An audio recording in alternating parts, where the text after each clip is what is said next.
अभी तो खैर अपना गठबंधन ही हुआ है, महाविकास आघाड़ी। गठबंधन क्यों हुआ, कैसे हुआ, और दुबे साहब मैं आपको धन्यवाद देना चाहता हूँ, क्योंकि जब अपनी तारीख तय हुई थी तब मैंने सोचा नहीं था कि अरे आजचा मुहूर्त हा शिवजयंतीचा मुहूर्त आहे, एक चांगला मुहूर्त आहे, शिवजयंतीचा मुहूर्त आहे।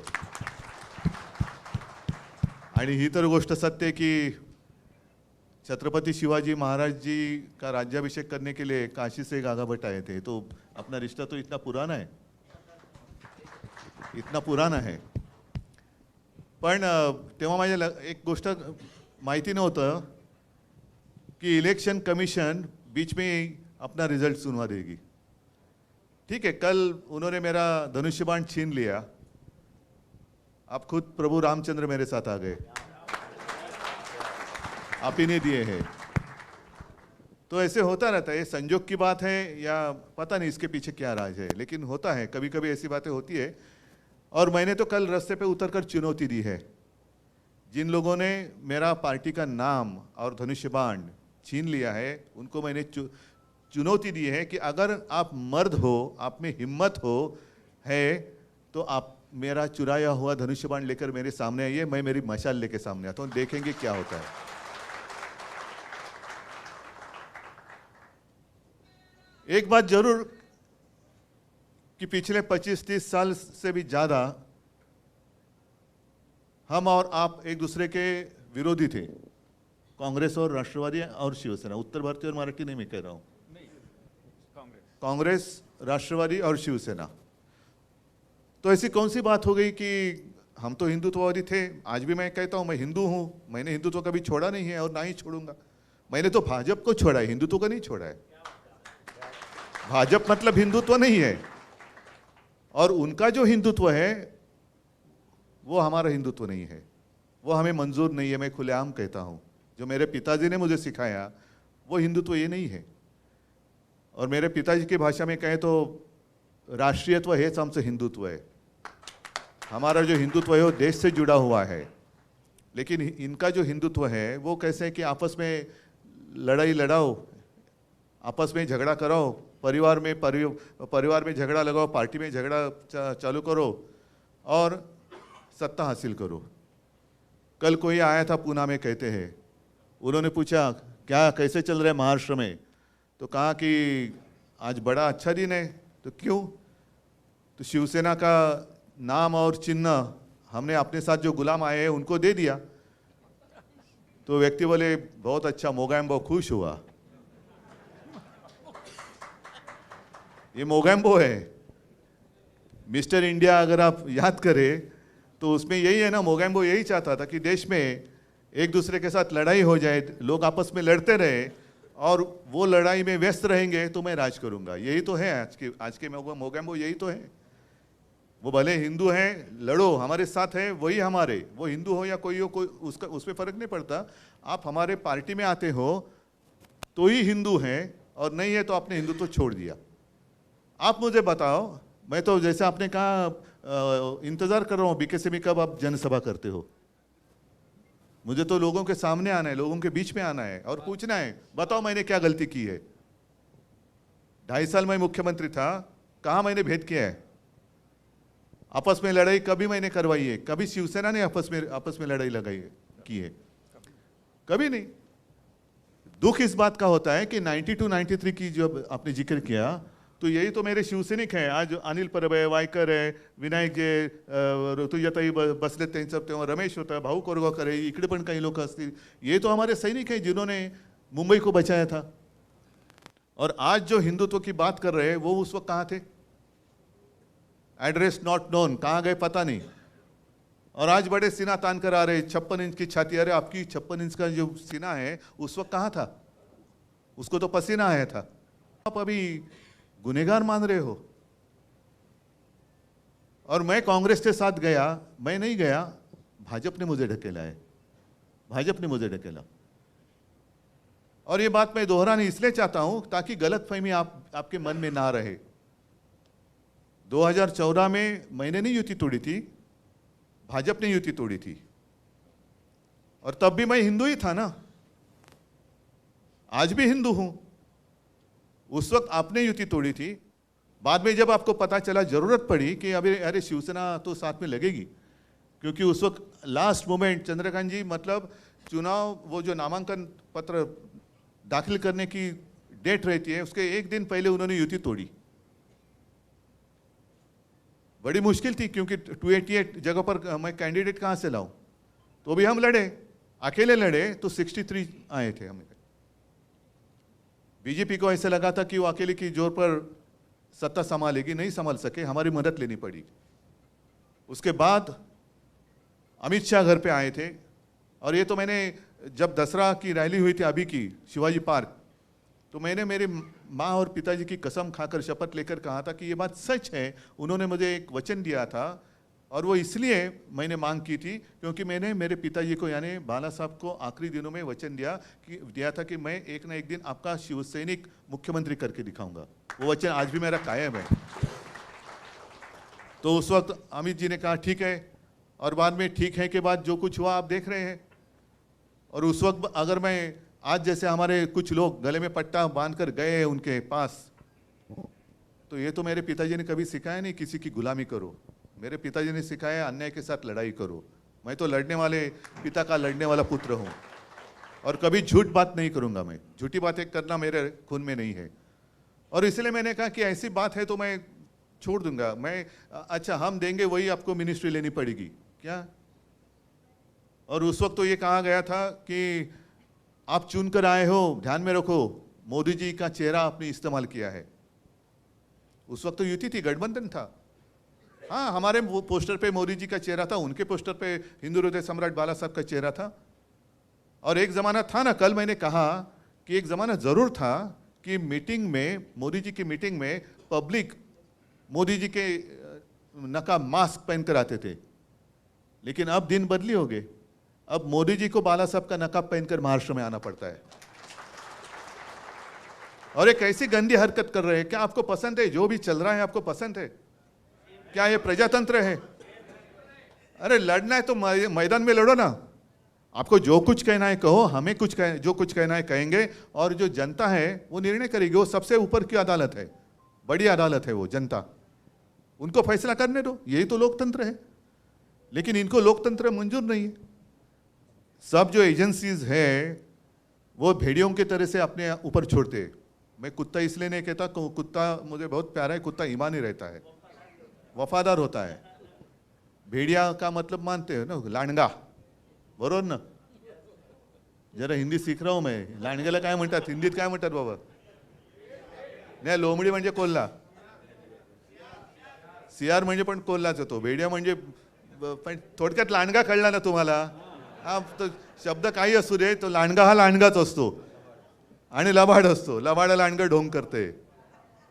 वो पहले छोड़ना है, इनकम टैक्स को छोड़ो, इसको छोड़ो, उसको छोड़ो, सबको डराने के बाद मैं सबके साथ अकेला लड़ रहा हूं। अरे अकेला क्या, आपके भेड़िए तो सब पहले आए ना, उनके आधार पर आप लड़ रहे हैं। और एक उम्मीद थी, जरूर थी, एक सपना था, जरूर था। देश को एक मजबूत देश बनाना अपना सपना था, वो आज भी है। क्योंकि जिनको हमने एक सपना देखकर वहां बिठाया वो खुद बलवान हो गए, लेकिन देश कमजोर हो रहा है, देश कमजोर हो रहा है। मेरा कर्तव्य सिर्फ मुंबई बचाना इतना ही नहीं है, मेरा कर्तव्य महाराष्ट्र बचाना इतना ही नहीं है। मेरा कर्तव्य, मेरा मतलब हम सबका देश को बचाना है। और आज अगर हम जागेंगे नहीं, मेरे पिताजी, ये बात तो प्रमोद महाजन जी ने एक मीटिंग में कही थी, भाषण में कही थी। राजेश जी तेव्हा तुम्ही मला वाटतं भाजपात असणार, सोबत होते, बरोबर ना? कारण प्रमोद जी घरी यायचे, खूप चर्चा व्हायची, गोपीनाथ जी यायचे। तो एक काळ जमाना वेगळा होता, एक खुलापन था। आज सारी चीज़ें शतरंज का खेल हो गई है। आज कहाँ अपनापन रहा ही नहीं, जो कुछ करना है वो शतरंज हो गया। आपको ये इतना, लेकिन शतरंज में भी कुछ नियम होते हैं। घोड़ा कैसा चलना चाहिए, हाथी कैसे जाना चाहिए, ऊंट कैसे चलना चाहिए, यहाँ तो कोई भी कैसे भी चलता है। तो प्रमोद जी ने कहा था, और ये सच है, वो जमाना था, वो सब अपने हिंदू लोग बिखरे हुए थे। और तब मेरे पिताजी ने प्रमोद जी को कहा था कि प्रमोद देख, एक ना एक दिन मैं तुझे इस देश का हिंदू बनकर वोट करते हुए दिखाऊंगा। तो प्रमोद जी ने कहा कि बाला साहब कैसे है पॉसिबल, उत्तर भारतीय अलग है, मराठी अलग है, दक्षिण भारत के अलग है, बीच में पंजाबी है, बंगाली है, तो ले देख तू क्या होता है कि नहीं देख। वो दिन तो आ गया, हिंदू हिंदू बनकर वोट करने लगे। अभी हिंदू उठ गए, जाग गए। अभी जागा हुआ हिंदू खतरा भी हो सकता है, तो उनके आंखों में धूल फेंकी जा रही है। तुम्ही उठलात, हिंदू उठले जरूर, पण उठल्यानंतर जागे झालेला हिंदू ह्याला जर का सगळं दिसायला लागलं तर पंचायत होणार। म्हणून मग जो नींद से जाग गए हैं उनके आंखों में धूल फेंकने का काम चल रहा है। मग कुठला तरी एखादा मुद्दा असा फेंकायचा, फिर वो जैसे चुनाव आते हिजाब का मुद्दा आया था, अब कहाँ गया हिजाब का मुद्दा? हाँ, फिर जैसे कुछ आता है तो गौवंश हत्या बंदी का मुद्दा निकालेंगे, कुछ आएगा तो मतलब हिंदुओं को ऐसे महसूस होना चाहिए कि अरे क्या हो रहा है। बीच में तो और एक मजेदार बात हुई, मुंबई में एक मोर्चा निकला था, हिंदू जन आक्रोश, हिंदू आक्रोश मोर्चा, याद है, देखा अपने न्यूज में देखा? हाँ, हिंदू आक्रोश। क्यों हिंदुओं को आक्रोश करना पड़ रहा है? दुनिया का सबसे ताकतवर आदमी, देश का प्रधानमंत्री है 8 साल से, हिंदुत्ववादी है, हिंदू है, तो भी हिंदू आक्रोश कर रहे हैं। ये कौन सा हिंदुत्व है, ये कौन सा राज है, ये कौन सा रामराज है? और कांग्रेस का जब राज था तो आपको पता है एक नारा लगाया जाता था, इस्लाम खतरे में है। अब नारा बदली हो गया, अब हिंदू खतरे में है। तो किसका राज अच्छा था? नहीं, अभी सारे मुस्लिम भाई भी साथ में आ रहे, इसलिए ऐसे नहीं कहता कि वो खतरे में आना चाहिए। आपका और हमारा कोई झगड़ा है ही नहीं, ना उत्तर भारतीयों से है ना मुस्लिम लोगों से है। जो भी इस देश को अपना देश मानता है, अपनी मातृभूमि मानता है, और जैसे आपने कहा कि उत्तर प्रदेश तो आपकी मातृभूमि है, ये कर्मभूमि है, आपको आदर दिया है, तो इस देश के प्रति आपका एक कर्तव्य बनता है। तो यही है कि इस देश को अपने मातृभूमि मानने वाला हर कोई वो हमारा भाई है, वो हमारा भाई है। और आते आते मुझे थोड़ी देर हो गई इसलिए क्योंकि घर में भी कुछ उत्तर भारतीय आए थे, नहीं सच्चे आए थे, अलग, वो उत्तर प्रदेश से आए थे। आज ही के दिन, आज शाम को जा रहे तो उन्होंने पूछा आप अगर होंगे तो हम मिलना चाहते तो आइए। तो मैं यही उनको कह रहा था कि देखो हमारा हिंदू तो कैसा है, जो मेरे पिताजी ने हमें सिखाया। एक पिछले 3-4 सालों की बात है, आप भूल गए होंगे या आपने शायद पढ़ा भी नहीं होगा। एक अपना फौजी था कश्मीर में, वो छुट्टी लेकर घर जा रहा था परिवार को मिलने के लिए। जब आतंकवादियों को पता चला कि ये अभी छुट्टी लेकर अकेला जा रहा है, बीच में उसको किडनैप किया गया, त्याचे हालहाल केले आणि कुछ दिनों के बाद एकदम छिन्न विछिन्न झालेलं त्याचं शरीर, उसका मृतदेह कहीं पे मिल गया। वो अपना था कि नहीं था, जिसने देश के लिए कुर्बानी दी है। अभी मैं अगर कहूं कि हाँ वो मेरा भाई था, तो आप बोलेंगे लेकिन आपको नाम पता है क्या है? उसका नाम था औरंगजेब। औरंगजेब होगा ना, मजहब से मुसलमान होगा, था ही, लेकिन उसने अपने देश के लिए कुर्बानी दी। भारत माता, जिसको भारत माता की जय कहते हैं, उसके लिए उसने अपनी जान तक दे दी। वो अपना भाई नहीं था, वो अपना भाई था। तो ये अगर हमारा हिंदुत्व है, अच्छा अगर मैं कांग्रेस के साथ गया तो हिंदुत्व को छोड़ दिया। अभी कल मोगैम्बो ने कहा कि ये मुख्यमंत्री पद के लिए कांग्रेस और राष्ट्रवादी के तलवे चाट रहे थे। तो अभी उन्होंने जो किया है, कौन किसका क्या कौन सा हिस्सा चाट रहे पता नहीं। नहीं सांगतो ना, ये रोटी बन आता ऐसे 2-4 दिवसापूर्वी मुझे भी वहां आमंत्रित किया गया था, सैयदना साहब ने बुलाया था, मैं गया। लेकिन मैं गया, मैंने वहां चपाती नहीं लटली, क्योंकि जो रिश्ता होता है ना उसको दिखावे की जरूरत नहीं होती। जब कोई रिश्ता नहीं होता है तो ऐसे नौटंकी की जरूरत पड़ती है कि जाकर रोटी कणिक मळा, चपात्या लाटा, झाड़ू मारा। और जब दिल से रिश्ता होता है ना तो बात सीधी दिल से दिल की होती है। नौटंकी की बात नौटंकी करने की आवश्यकता नहीं होती। मैंने जाकर वहाँ, उन्होंने मुझे प्रेम से बुलाया, मैं गया, क्योंकि जब बड़े सैयदना साहब थे तो मुझे याद है, मैं छोटा था तो वो भी मेरे पिताजी को मिलने के लिए घर पे आए थे। तो इतने पुराने हमारे संबंध है, कोई आवश्यकता नहीं है नाटक करने के लिए। लेकिन उन्होंने कुछ भी किया। मैं कांग्रेस के साथ गया तो हिंदुत्व छोड़ दिया। अरे भाई, आप मुफ्ती मोहम्मद के साथ बैठे थे, उस वक्त आपने क्या छोड़ा था? कभी कांग्रेस ने आतंकवादियों को शहीद मानने के लिए तो ये नहीं रखी थी ना शर्त कि ये जो है काय अफजल गुरु त्याला तो शहीदाचा दर्जा द्या म्हणून ते मुफ्ती मोहम्मद आणि महबूबा मुफ्ती सांगत होते। उनके साथ आपने सत्ता के लिए उस वक्त क्या किया था आपने? मैं नहीं पूछना चाहता, लेकिन क्या तब भी आप हिंदू थे ना कि उस वक्त के लिए टाइम प्लीज ली थी? जैसे बच्चे लेते टाइम प्लीज, हम हिंदुत्व छोड़ रहे हैं, हम हिंदुत्व पकड़ रहे हैं। ये क्या नौटंकी चल रही है? कब तक लोगों को उल्लू बनाएंगे? और कल की जो बात हुई है सरासर अन्याय है। आप मुझे बताइए, मेरे पार्टी में कुछ लोग वहां चले गए, जाने दो, जिसकी मर्जी जाना चाहे जाएं, लेकिन वो दूसरी पार्टी में जाने चाहिए। आपने जो बात कही, और इसलिए मैंने कहा ना कि अरे भाई, मेरे ही लोग मुझे घर से बाहर निकाल रहे, क्योंकि वो घर पे ही कब्जा करना चाहते हैं। ये घर ही मेरा है, मेरे पिताजी ने उनको सहारा दिया था। ये जो सारे शिवसैनिक बैठे हैं, आज भी लाखों शिवसैनिक हैं, उन्होंने पसीना और खून बहाकर इनको बड़ा किया। अब वो मालिक बनने जा रहे। और हमारी संस्था भी ऐसी है कि उनको चोर को मालिक बना दिया घर का। ये कौन सा देश है? देश में चल रहा है क्या है? लेकिन आज के दिन पूरे देश में जितने सारे राजनीतिक पार्टियां हैं, उनकी आंखें खुलनी चाहिए। आज हम पे बीती है, कल आप पे बीत सकती है, कल आप पे बीत सकती है। जिस तरीके से उन्होंने शिवसेना के साथ शुरू किया है, करते जा रहे हैं, क्या बिगाड़ा है हमने? आपको मेरे पिताजी का चेहरा चाहिए, लेकिन पिताजी का बेटा नहीं चाहिए, जो आपके साथ था, आपको साथ आने के लिए, आगे चलने के लिए तैयार था। और सिर्फ मैंने मेरे पिताजी को, जिसको आप आपका नेता मान रहे हैं, उसी को मैंने वचन दिया था कि मैं शिवसैनिक को मुख्यमंत्री करूंगा। वो वचन निभाने वाला अगर धोखा देता है तो उसके साथ मुझे कैसे बर्ताव करना चाहिए? जिसने हमें धोखा दिया, बाला साहब की शिवसेना को धोखा दिया, उसके तलवे चाटने वाले आपको चलते हैं। मग माझं काय चुकलं होतं? मैं यही तो मांग रहा था। अगर जो बात मैंने उनके सामने रखी थी, चलो 2.5 साल तो मैं मुख्यमंत्री था, हालांकि मैं मुख्यमंत्री बनना नहीं चाहता था, मेरा सपना नहीं था, लेकिन पवार साहब थे, कांग्रेस के अन्य ज्येष्ठ नेता थे, उन्होंने कहा कि उद्धव जी, आपको ही करना पड़ेगा, ये स्वीकार करना होगा, अन्यथा ये सरकार बन नहीं सकती। तो मुझे कोई अनुभव नहीं था, मैं बन गया। अगर मेरे साथ जो उन्होंने कमिटमेंट की थी 2.5 साल की, वो अगर निभाते तो अब पहले 2.5 साल या बाद में 2.5 साल, या तो उनका या तो शिवसेना का मुख्यमंत्री होकर चला गया होता, और आज ऑफिशियली उनका मुख्यमंत्री शायद होता, या पहले हो जाता था। क्या फर्क पड़ता था? दिन तो उड़ जाते हैं। लेकिन कभी कभी ऐसे लगता है कि जो भी कुछ होता है अच्छे के लिए होता है। जो कल भी चुनाव आयोग ने फैसला दिया, अच्छे के लिए हो रहा है, क्योंकि लोगों के दिल में आग लगी है। अभी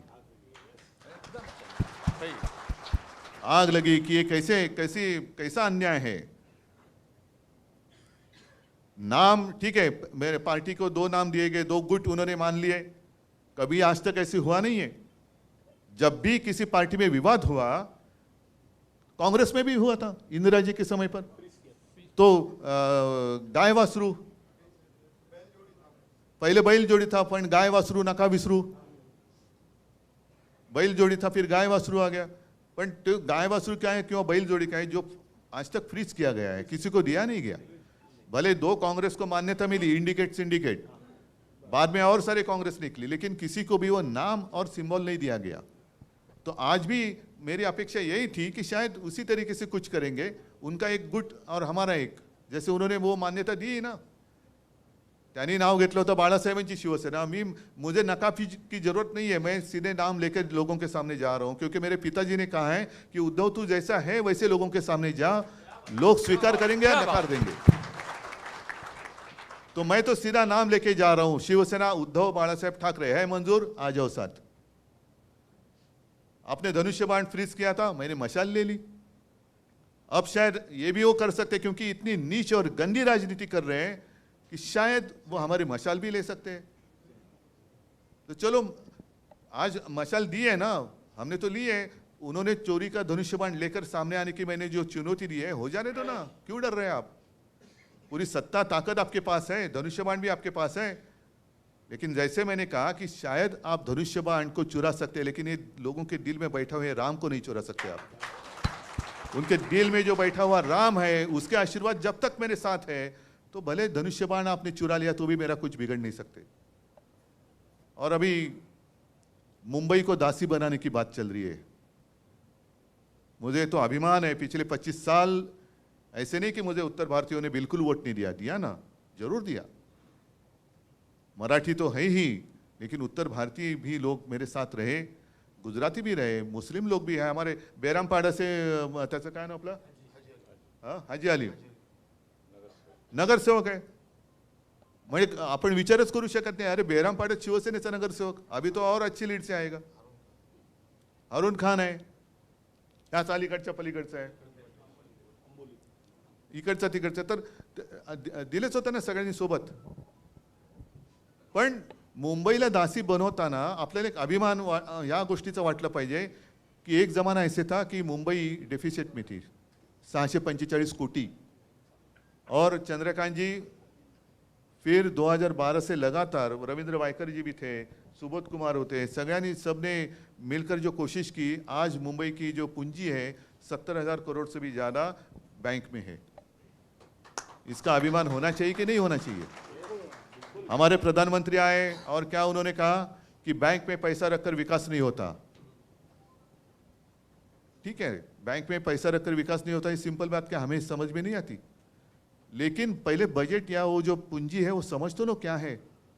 उसमें से 30-40% उसके ऊपर महापालिका का अधिकार ही नहीं है, क्योंकि उसमें राजेशजी तुम्ही पण होतात नगरसेवक, त्याच्यात बरेचसे हे जे पैसे आहेत ते कर्मचाऱ्यांचे आहेत, फंड आहेत, भविष्य निर्वाह निधी, ग्रॅच्युएटी असेल, पेन्शन असेल, हे असेल, ते असेल, मग काही कॉन्ट्रॅक्टरच्या ठेवी आहेत त्याच्यामध्ये जो बाद में वापस लौटाने पड़ते हैं, और बैंक में पैसा रखकर विकास नहीं होता हमें मालूम है। लेकिन शायद आपको पता नहीं प्रधानमंत्री जी, मुंबई महापालिका जो कोस्टल रोड बना रही है वो उसी पैसे से बना रही है जिसके ऊपर टोल लगने वाला नहीं है,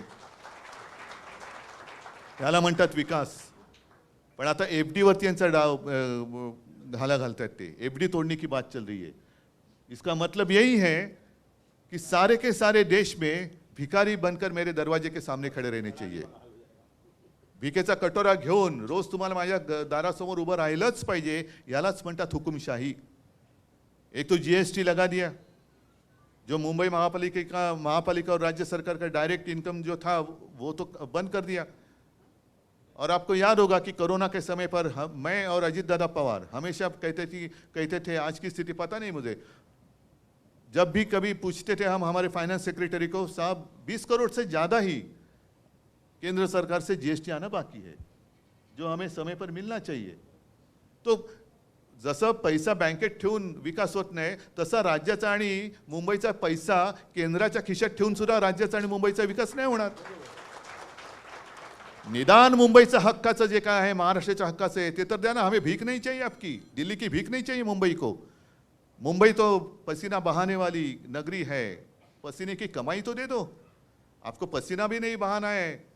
सारे उद्योग आप महाराष्ट्र से गुजरात लेके जा रहे हैं, सगळ्या गोष्टी मुंबईच्या बाहेर, महाराष्ट्राच्या बाहेर, आणि वरती येऊन उपकार केल्यासारखं काहीतरी तोंडावरती तुकडे फेकून जायचं आणि मुंबई आपली दासी बनवायची। त्याच्या आड शिवसेना येते, उद्धव ठाकरे येते, खत्म कर दो इनको पॉलिटिकली, आपके ऊपर है। मी तुम्हाला सांगितलं, मला माझ्यासाठी तर काहीच मी मागत नाहीये। तुम्ही जेव्हा पब्लिक मीटिंग घ्याल, मी माझी दसरा मेळावा असतो तसंच आणखीन परत मीटिंग तर मी घेणारच आहे। मी तर लोकांवरती सांगणार आहे, मी तुम्हाला हवा असेल तर तुम्ही सोबत राहा। आज तर माझ्या हातात काहीच नाही आहे माइक शिवाय, सिर्फ माइक है जिस माइक के माध्यम से मैं मेरे दिल की बात आपसे कह सकता हूँ। मन की बात नहीं, मेरे मन में कुछ और चलता होगा। मनातले मांडे आपण म्हणतो, पण मैं दिल की बात करने वाला हूँ, दिल की बात करने वाला हूँ। और इसलिए अगर साथ आना चाहते हैं तो साथ निभाना पड़ेगा, साथ निभाना पड़ेगा। हर संकट में साथ रहना होगा। हाथ उठा के बोलिए, हम तुम्हारे साथ।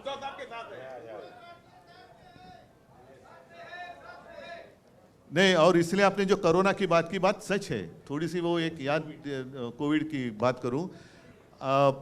अभी शायद कितने तारीख को लॉकडाउन हुआ था? 23 से 24,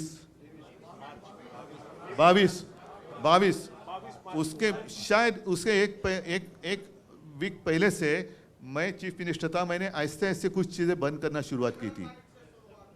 कुछ चीज़ें मतलब पब्लिक प्लेसेस, मॉल बंद करो, नाट्यगृह बंद करा, सिनेमा हॉल बंद करा, रेस्टोरेंट। लोगों को एक आदत होनी चाहिए, एकदम झटका नहीं लगना चाहिए।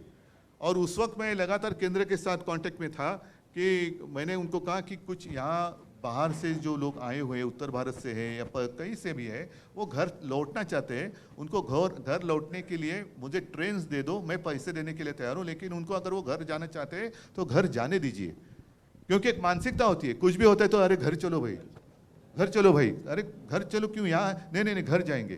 तो ठीक है ना, घर जाना चाहते हैं तो घर जाने। तो मुझे कहा गया कि नहीं उद्धव जी अभी कैसे, अभी तो मुश्किल है। फिर लॉकडाउन हो गया। लॉकडाउन होने के बाद मैंने उस वक्त भी कहा था कि देखो लॉ एंड ऑर्डर की सिचुएशन खराब हो सकती है।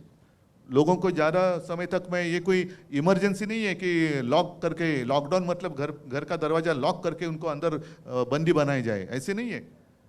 तो नहीं अभी नहीं। फिर जो हुआ, लोग बाहर निकले, तो भी मैंने आदेश दिए थे की जहाँ भी इनको अगर हम रोक कर उनकी निगाह मतलब त्यांची निगराणी आपण चांगली ठेवू शकू ते करा। मग जवळपास 7.5 लाख लोकांना एक महीनाभर हम वो जहाँ भी रहे वहाँ कैंप बनाए, खाना तो दिया, साथ में डॉक्टर्स भी रखे, लेकिन फिर भी वो सारी इंसान है। एक दिन वो बांध भी टूट गया और लोग चल पड़े रास्ते पे, पटरी पर चलने लगे। 1-2 लोग तो ट्रेन के नीचे ऐसे कुछ बेचारे, उनकी जान भी गई। और तब भी मैंने, अनिल परब मंत्री थे, परिवहन मंत्री, अनिलला सांगितलं, म्हटलं अनिल सगळ्यांना एसटी दे आणि सगळ्या 7.5 लाख लोकांना त्यांच्या गावाच्या सीमेपर्यंत सोडलं। अनिल परबच मंत्री होते। 7.5 लाख लोगों को मैंने उनके गांव की सीमा तक छोड़ा। कुछ लोगों को उन्होंने कहा कि नहीं हमें यहाँ तक छोड़ दो, फिर हम स्टेशन रेलवे, महाराष्ट्र के बाहर हम रेलवे से जाएंगे। फिर ऐसे सारे लोगों को हमने किया, जो कुछ कर सकते थे किया। त्यावेळेला आम्ही हे बघितलं नव्हतं की मी तर खरं सगळ्यांना सांगत होतो की आप कहीं जाइए मत, आप यहीं पे रहिए, कुछ नहीं होगा, हम आपका ख्याल रखेंगे। नहीं लेकिन हमें घर जाने दो। तो ठीक है, आपकी मर्जी। आता त्यावेळेला घरी गेल्यानंतर वो भी एक वीडियो आए थे, पूरे लोग रास्ते पे रुके हुए हैं और पानी भी नहीं पीने के लिए, कुछ नहीं, ये नहीं वो नहीं। वो बोल रहे थे इससे अच्छा तो महाराष्ट्र था। तो ये बात है। तो यही मैं कहता हूँ कि हम साथ में रह रहे तो सुख में और दुख में हम साथ एक दूसरे के साथ रहे। आणि दुबेजी तुम्ही जे सांगितलं, आता कोणी तुम्ही बोललात ना, पवार साहब के यहाँ बैठे थे और उन्होंने, दुबे जी ने कहा कि उम्र का कोई ये नहीं है, और ये सच है। मेरे पिताजी कहा करते थे कि उम्र किसी के हाथ में नहीं है। माणूस वयाने मोठा होतो, पण तो वयाने मोठा झाला तरी मनाने खचला की तो वृद्ध होतो। तो आज भी दुबे साहब तो यंग है, काम करने की हिम्मत है, एक जिद्द आहे। आणि आमचं आता चांगलं जुळलंय महाविकास आघाडीचं, त्याच्यामुळे पवार साहेबांना सांगतो इनको भी कुछ जिम्मेदारी दे दो। वैसे कुछ ऐसे नहीं कि वो अपनी जिम्मेदारी लेकर, अभी ये तो सारी मीटिंग उन्होंने ही तो की, मैंने नहीं कुछ उनको कहा था। तो वो ऐसे नहीं कि जिम्मेदारी नहीं तो मैं क्या करूँ। तो वो बोले आप जिम्मेदारी दे दो या नहीं दे दो, मैं तो मेरा कर्तव्य करते रहूँगा। तो ऐसे लोग साथ में आएंगे। और इसलिए मैंने कहा ना, तो सिर्फ शिवसेना की लड़ाई नहीं है, हर एक भारतीय नागरिक की लड़ाई है। इस देश में प्रजातंत्र, लोकशाही जिवंत राहणार की नाही, हे आता ठरवण्याची वेळ आलेली आहे। आणि त्याच्यासाठी हम सब एक साथ मिलकर आगे जाएंगे तो किसकी हिम्मत है अपने देश को गुलाम बनाने की। मैं मेरे देश को, मेरी भारत माता को किसका गुलाम नहीं होने दूंगा। बस यही शपथ ले लो और आगे चलो, एक ही शपथ ले लो। तो मैं मानता हूं कि अभी पिछले रविवार भी मैं आया था आपके यहाँ, गोरेगांव में आया था। आज यहाँ पता नहीं अगला रविवार कहाँ है या कहाँ है, लेकिन ये तो अभी ये शुरुआत तो हुई है, उसको आगे हम और लेके जाएंगे। हाँ? थाना नई बम्बई अभी ठाणा में जा, अभी मतलब आगे ठाणा में जाना. हां, ठाणा और मुंबई. तुम्ही जिकडे म्हणाल तिकडे मी येतो.